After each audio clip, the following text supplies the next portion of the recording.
Welcome to Young Asia Television.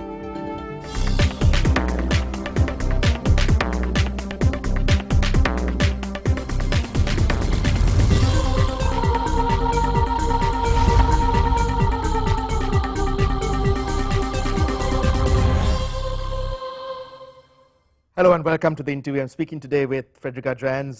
Frederica, thank you for coming on to the program. We spoke 3 years ago. Yes. At the time when you had just taken up the reins of the Sunday Leader as editor. I think it was about 2 or 3 months after Lasantha was murdered. Yes. In January 2009. Things are very different today. Oh, 3 yes. 3 years after. But before we get into all of that, Frederica, what was the nature of the paper that you kind of stepped into at the time 3 years ago, just after Lasantha was killed in Athidia? You see, the paper, had paid the ultimate price in Sunday Leader, the yeah. Sunday Leader, Yeah. in having lost its founder editor the way it did. The entire staff were in total disarray. And in fact, there were predictions that the paper would not continue, it would just fold. Yeah.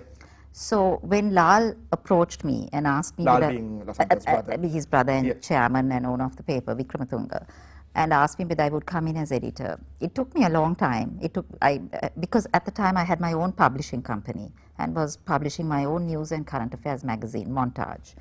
And I had an investor in there who I had to consult, who made it very clear to me that if I joined the Sunday Leader, he would pull out, Yeah. which he did do when I finally made my decision 3 weeks later.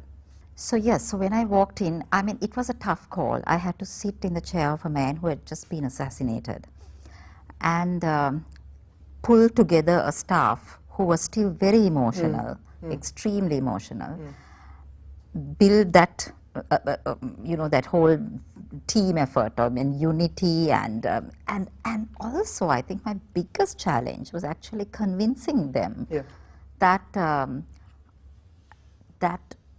Lasantha was never going to come back, obviously, and we had to move forward because, they revered Lasantha. He was God to them. Yeah. And then there was I, who was anything but. And quite often, Sanjana, repeatedly, I used to question my conscience in accepting that decision because repeatedly I felt an imposter in that